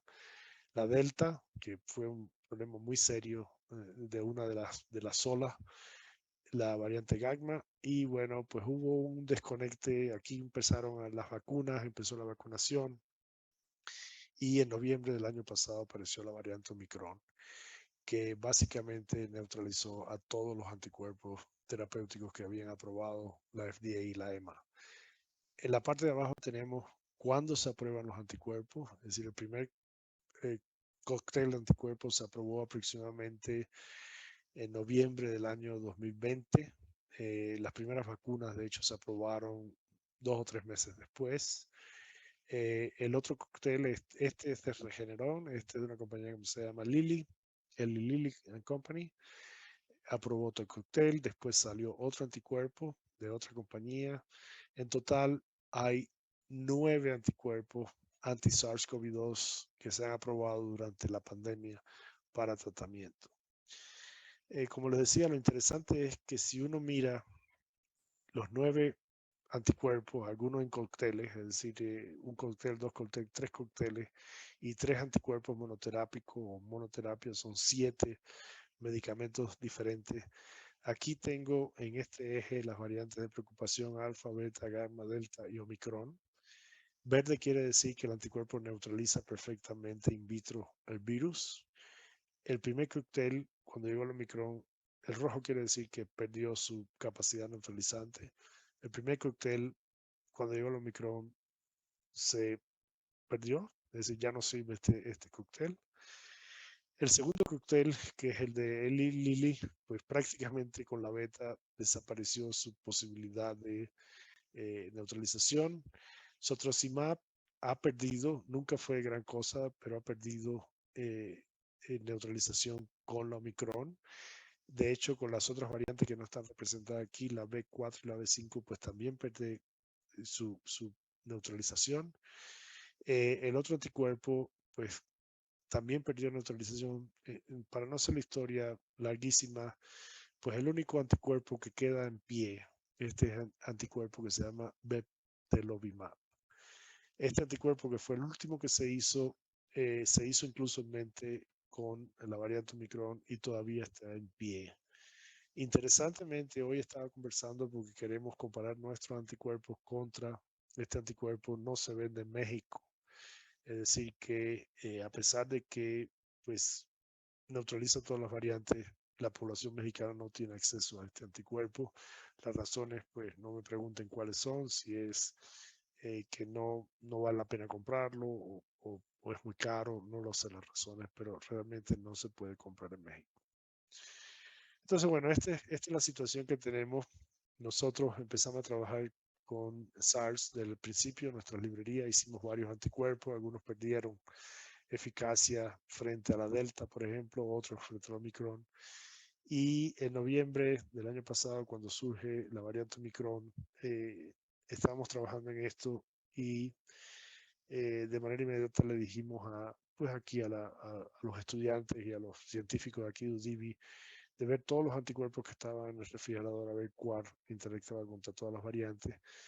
Y pues habíamos hecho una librería de un individuo, de hecho un colega, que fue vacunado con la vacuna Covidencia y que se infectó con Delta, le fue muy mal con Delta, y de hecho en ese momento estaba la Delta y decidimos hacer una librería con las células, los linfocitos B de este colega, y ponerle una parte sintética. Aislamos un montón de anticuerpos, total aproximadamente 30 anticuerpos con diferentes perfiles de unión. Esta es la unión a la RBD. esta es la competencia con otro anticuerpo que tenemos nosotros, que aislamos de otra librería, de una librería Altía, la que les comenté al principio. Y esto es un ensayo de bloqueo donde se pone a competir el anticuerpo con si el anticuerpo se une a la RBD, con la AC2 para ver si compite por la unión a la AC2. Y aquí vemos que hay diferentes perfiles, todos se unen, algunos compiten con nuestro anticuerpo y otros no compiten con nuestro anticuerpo, pero sí bloquean la interacción con la AC2. De estos anticuerpos, como yo les digo, en este momento estábamos en este proceso y probamos todos estos anticuerpos con el Omicron, y hay un anticuerpo que todos estos anticuerpos bloqueaban. Ya los estábamos desarrollando y en ese momento pues le dijimos aquí al estudiante de doctorado ver si se pegaba Omicron, igual a uno de los anticuerpos que se llama 7. Esta es la variante Wuhan, la Delta y el Omicron. Uno de los anticuerpos que se llama 7 pues reconoce todas las variantes, la alfa, la Wuhan, la Delta y el Omicron. Inmediatamente publicamos los resultados en febrero. El artículo fue aprobado en 3 semanas. Y la prueba de fuego vino después. Es decir, ok, una cosa es que se una al Omicron y a toda esta variante, y otra cosa es que neutralice. Y en un segundo artículo que no, publicaron hace, yo diría que 15 días, pues aquí lo que hicimos fue un ensayo de neutralización donde el virus está vivo y lo que se hace es infectar células con el virus. Ese sería el control, digamos, positivo. Y se echa el anticuerpo a ver si el anticuerpo bloquea la infección. Y de hecho usamos un anticuerpo que es este rojo que se llama CB6. Este anticuerpo es uno de los anticuerpos terapéuticos de Lilly como control. Y aquí tenemos neutralización. El nuestro es el azul. Rojo neutraliza la Wuhan, neutraliza la Delta, pero no neutraliza el Omicron. Eso era esperado. El nuestro neutraliza las 3 variantes. Y entonces no solo se pega, no solo bloquea, sino que el ensayo in vitro nos está diciendo que el anticuerpo pudiera ser eficaz, es decir, pudiera servir de medicamento. De hecho, la tablita que les mostré con los colores son basadas en este tipo de experimentos, donde pues es un preámbulo para decir el anticuerpo sirve o no sirve. La prueba de fuego fue usar ratones transgénicos que expresan la proteína humana AC2, que es el target del virus, y ver si podemos realmente proteger ratones transgénicos de una infección con el SARS-CoV-2. Y aquí está el resultado que está publicado en el mismo artículo. Si usamos, es decir, hay una línea acá que es los ratones sin infectar, es decir, no tienen por qué morirse. Hay una línea que son los ratones cuando se infectan con el virus, es nuestro control de infección, que es la línea verde, y como se ve prácticamente todos los ratones se mueren. Y están los ratones infectados con la misma cantidad de virus, pero con el tratamiento de anticuerpo, y es como si no se hubieran infectado. Es decir, no se murió ningún ratón, 100% protegido. Hemos repetido este experimento 3 o 4 veces y siempre da los mismos resultados. Este es la carga viral en pulmón. Este es el control sin infección. Por supuesto que no tiene virus, no tiene por qué tenerlo. Si lo tuviese, pues el experimento está mal hecho. Este es los ratones que se infectaron. Es decir, después que se murieron, pues por supuesto se hizo la determinación de la cantidad de virus en los pulmones, y como ven aquí es muy alta. Hay una cierta, digamos, dispersión, pero bueno, típica de experimentos en animales. Y esto es con el tratamiento. Es decir, prácticamente la carga viral pues se fue a cero. Estos dos puntos aquí que dan esta dispersión es interesante porque uno de los referees nos preguntó si había alguna diferencia entre los machos y las hembras. Efectivamente, los machos son más susceptibles a la infección y menos susceptibles al tratamiento. Estos son dos machos que realmente tenían una carga viral en pulmón mayor. Entonces, bueno, con este artículo, pues, digamos que compramos la licencia para pasar al próximo nivel, que es el desarrollo de la línea estable y el desarrollo del medicamento. Si todo sale bien, pues vamos a tener un anticuerpo 100% mexicano, innovador, para tratar pacientes de COVID-19 en México, y los costos, pues por supuesto que van a ser muy accesibles a toda la población. La pandemia está cediendo. Aquí hay que hacer también una valoración de si vale la pena seguir invirtiendo en este programa o dejar esto como un precedente, pero el aprendizaje ha sido inmenso y otra vez 100% hecho en México, 100% UDIVI, hemos aprendido muchísimo y bueno, ahí están las publicaciones para que sirva de testamento del trabajo que se ha hecho. En conclusión, me quedan unos minutos, pues vimos cómo se han ido desarrollando los anticuerpos terapéuticos, cuántos hay en el mercado, las variantes que hay, los diferentes formatos que hay. Vimos por qué los anticuerpos terapéuticos o por qué los anticuerpos son tan, digamos, interesantes desde el punto de vista de las posibilidades que da de diseño y para generar medicamentos. Lo ilustramos con esta lámina que se publicó en el website de Genentech, de cómo el tamaño y la complejidad pues, nos va dando mayores posibilidades de diseño, mayores posibilidades de combinación de funciones y pues medicamentos cada vez más versátiles. Vimos muy someramente cómo está hecha la molécula de un anticuerpo, una IgG, y cuáles son los diferentes módulos que la componen y cómo se pueden combinar estos módulos para lograr diferentes efectos terapéuticos. Vimos muy someramente un proceso de humanización. Ahí está la publicación, se la voy a mandar a Rommel, y cómo cae la afinidad y cómo se puede recuperar. Ahí está todo en el artículo. De hecho, el artículo es mucho más que eso. Hicimos la cristalografía, es decir, la estructura de todos los componentes durante el proceso de humanización, y podemos ver literalmente hablando, cómo se iba sucediendo la humanización y cómo iba sucediendo el proceso de regeneración de la afinidad, y por qué el anticuerpo tiene 15 picomol y el otro tiene 250 y el otro tiene 5. Ahí está toda la información. Todas las estructuras de hecho son públicas, es decir, se pueden consultar, se pueden estudiar. Les comenté las varias publicaciones que hemos hecho a partir del 2019 de nuestra plataforma que llamamos Altía, y que todas estas publicaciones básicamente se han hecho aquí en el Poli, en UDIVI en particular. Todo esto ha sido un aprendizaje hermoso y realmente arduo, pero tenemos una plataforma y una expertise para hacer anticuerpos terapéuticos en México, innovadores. De hecho, les presenté también el portafolio de anticuerpos que tenemos, PD1, CD20, TNF, además de los anticuerpos de SARS y de chikungunya.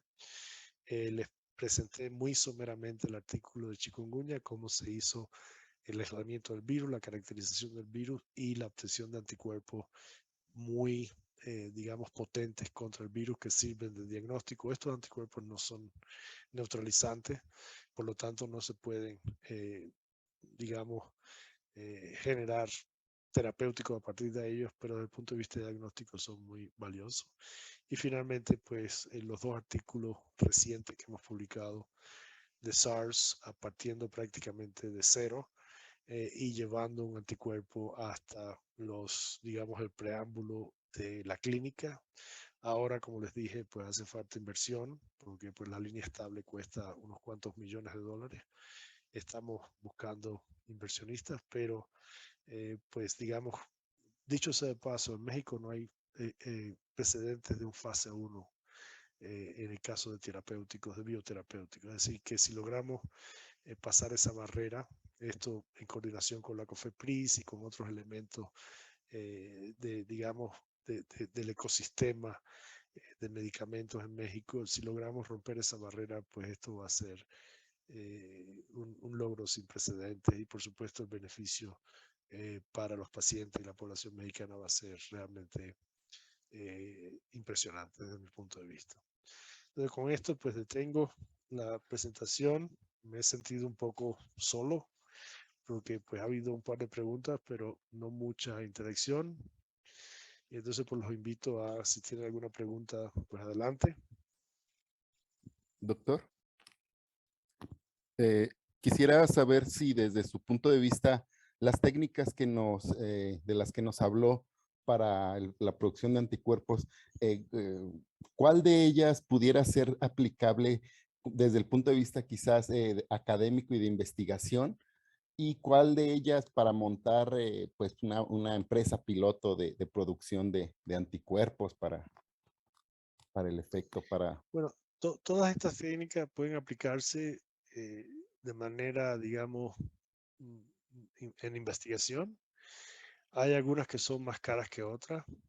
Por ejemplo, pues la humanización, bueno, la inmunización y la humanización pues requiere pues cierta expertise, y esa expertise pues a veces cuesta caro obtenerla, aunque digo, tampoco es el fin del mundo, es cuestión de entrenarse. Eh, y se puede hacer. Ahora la humanización es realmente cuando uno quiere pues llevar un anticuerpo valioso a terapia.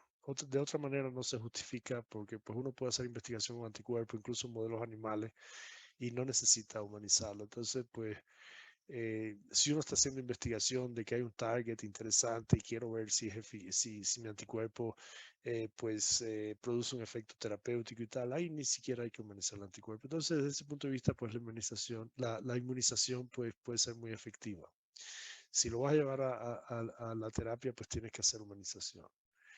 La técnica de Phage Display, de hecho, hay varios laboratorios en México que lo utilizan, algunos con fines de descubrir moléculas que quisieran llevar al mercado o digamos a los clinical trials, pero le falta a veces la expertise para hacer todo el desarrollo preclínico y todo el desarrollo de lo que lleva un fármaco. Afortunadamente aquí en UDIVI, pues Mayra tiene mucha experiencia regulatoria y es un tercero autorizado para evaluar fármacos. Entonces, pues tenemos no solo la parte de ingeniería, la plataforma, sino también la expertise para saber cómo hacerlo y qué hacerlo. Pero la plataforma per se, para descubrir anticuerpos y optimizarlos, pues hay... ¿Qué tan caro es? Pues incluso nosotros hemos interactuado con algunos laboratorios académicos donde pues el deal es, ok, yo te doy la plataforma para que tú hagas tus anticuerpos. Si llegas a alguna negociación comercial, pues entonces conversamos, porque nosotros quisiéramos lo que se llama royalties, es decir, pagar por realmente el trabajo que hemos hecho. Crear una de estas plataformas no es fácil. Entonces, eso es con respecto a la primera pregunta. Con respecto a crear una compañía que dé este tipo de servicio, nosotros lo hacemos. Es decir, nosotros damos servicio a la industria y a laboratorios académicos. Ahí estaba yo viendo el otro día, pues hemos interactuado con 4 o 5 compañías en Estados Unidos, le hemos hecho servicios de descubrimiento y por supuesto que han pagado por los servicios. Entonces, pues es perfectamente factible. Es decir, es cuestión de buscarse la plataforma de descubrimiento, desarrollar la expertise y dar el servicio. Y si te interesa, pues te podemos dar algunas asesorías o incluso integrarte en el grupo de trabajo. Increíble, doctor. Muchísimas gracias. Ok. ¿Alguna pregunta adicional?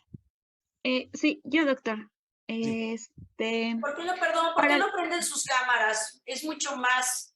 Perdón, buenas tardes, buenas noches. Soy la doctora Mayra Pérez.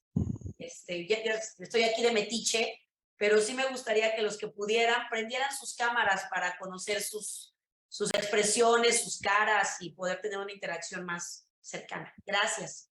Ahora sí, adelante. Para la técnica de Phage Display, ¿cuál es el criterio de elegir la librería para empezar el descubrimiento del anticuerpo? Mira, hay varios tipos de librería. Todas tienen sus ventajas y desventajas, ventajas y desventajas como todo. En el caso de las enfermedades infecciosas, como puede ser el SARS o el chikungunya o no sé, el dengue o el SIDA, VIH. o el VIH, si el VIH, VH1, VH2, si el objetivo es tener un anticuerpo humano, El caso de las librerías inmunes, como en el caso de las enfermedades infecciosas, como el caso que les presenté del anticuerpo que aislamos, son muy eficientes porque básicamente ese repertorio ya está cejado por la respuesta inmune y los anticuerpos pues, son muy buenos. Son muy buenos desde el punto de vista de afinidad, son muy buenos desde el punto de vista de potencia neutralizante. Entonces, en el caso de las enfermedades infecciosas, si uno tiene acceso a la fuente, digamos a los linfocitos B del paciente que está infectado, pues yo creo que ese sería un camino muy eficiente y rápido. Por supuesto hay que saber hacer la librería, pero bueno, yo estoy asumiendo que sabemos hacer la librería. La limitación de las librerías inmunes es que en otras enfermedades que no son infecciosas, como el caso, por ejemplo, de cáncer o enfermedades, no sé, artritis reumatoide, pues normalmente la gente no desarrolla una respuesta inmunológica contra los targets de interés. Y en ese caso, pues tú no puedes inmunizar a una persona, no es ético. Y entonces, pues la única solución que te queda es partir de una librería, digamos, todo poderosa, donde pues no es una librería que está sesgada y es una librería que en principio te puede dar diferentes soluciones, como en el caso de otras librerías que hemos usado nosotros, la plataforma que les presenté, mucho de los, es decir, el programa PD1, CD20, TNF, pues se ha estado utilizando estas plataformas, algunas veces con más éxito, otras veces con menos éxito. Hemos dado servicio, hemos generado anticuerpos contra diferentes targets. Y la ventaja que tiene este tipo de librería es, número uno, que la puedes utilizar en cualquier molécula. Número dos, pues no tienes que hacerla, porque pues básicamente ahí está, la sacas del refrigerador y la usas en cualquier caso. La desventaja es que a veces no es tan eficiente como una librería inmune, y que bueno, pues cuesta relativamente caro pues hacer una de estas plataformas realmente que funcione bien. Yo creo que esas son las ventajas y desventajas, y cuál seleccionar pues depende pues la situación y el acceso que tengas tú a ya sea si sabes hacer librería, pues a una fuente de linfocitos B de un paciente, o en el otro caso pues hacer una librería de amplio uso y usarla, y posiblemente tengas que hacer maduración de la afinidad y mejorar los anticuerpos, pero nosotros tenemos varios casos de éxito y se puede perfectamente usar, y es lo que hacen la mayoría de los laboratorios y compañías, ¿no? Usar estas librerías de amplio uso, vamos a ponerle de esa manera, que no están sesgada contra un target definido. Sí, ¿puedo meter mi cuchara, Almagro? Por favor.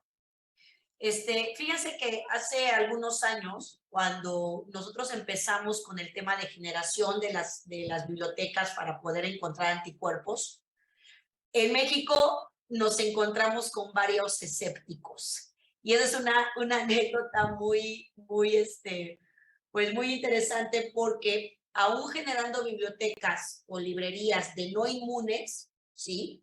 Hay un repertorio ahí del cual se pueden obtener anticuerpos prácticamente contra lo que sea. Cuando uno se genera o produce o diseña las bibliotecas, que eso es la experiencia del doctor Almagro, a partir de los inmunes, pues bueno, sesgas el repertorio hacia el blanco que tú quieres encontrar, o sea, hacia lo que estás buscando. Pero realmente hemos sido exitosos tanto con plataformas inmunes como con plataformas no inmunes, y en particular la plataforma que desarrolló el doctor Almagro es una plataforma semisintética, donde la diversidad, como él se los dijo, únicamente está en el CDR3. Entonces, pues yo creo que, redondeando lo que acabas de decir, Juan, no sé si voy a decir algo equivocado, pero ahora sí que todo depende para qué quieran el uso de la plataforma, qué es lo que estén buscando, ¿o no? Y cuáles sean pues el presupuesto que tengan. Una campaña de descubrimiento, Juan, que anda completita, $500,000 más o menos. Bueno, depende. A ver, sí, pues la parte inicial, pero ya si tienes que probar y hacer ensayos y eso, ¿cuánto hemos invertido en el SARS? En el SARS hemos invertido una cantidad de dinero impresionante, o sea, Muchos millones. muchos millones de pesos. O sea, cuando saquemos esto, cuando hagamos bien las cuentas y pongamos los puntos sobre las IES, yo creo que del orden de unos, ¿qué será? Entre 15 y 20 millones de pesos, fácil. Eso es para llegar a este punto. Y yo le estaba diciendo que hacer una línea estable pues son 4 o 5 millones de De dólares. dólares. Entonces, pues llevar un anticuerpo al mercado, es decir, llevar un anticuerpo hasta fase 3, pues estamos hablando de fácil, 100 millones de dólares. Así es. Correcto. Bueno, ¿alguna otra pregunta, comentario, aclaración, dudas? ¿No? Bueno, pues si ese es el caso, muchísimas gracias por su tiempo. Ya, yo quiero hacer un comentario, por favor. Adelante, doctor. Quiero felicitar muy calurosamente al doctor Almagro y a la doctora Pérez Tapia por esto que se ha logrado ya hacer aquí en la escuela. Muchas felicidades. Bueno, pues... Esto, muchas felicidades. Bueno, pues muchas gracias a usted. Bueno, y muchas gracias, Doc. Y gracias por la excelente plática y la excelente introducción a este fascinante mundo de los anticuerpos terapéuticos, doctor. Muchísimas gracias. Y bueno, o sea, por la vía virtual, como es un fuerte aplauso virtual. Ahí les vamos a mandar todos los artículos para que se los pongas en el examen, Rommel. Claro que sí, por supuesto. Ahí van a ir 8 o 10 artículos y ahí los evalúa mi querido Rommel. Perfecto, muy bien. Espero la información. Y bueno, jóvenes, subo toda la información en la plataforma donde estamos subiendo toda la información de las demás clases. Ok. Muy bien. Nuevamente, muchas gracias, doctor. Bueno, muchas gracias y felices fiestas nacionales. Un abrazo, doctor. Adiós. Gracias. Muchas gracias. Hasta luego. Hasta luego.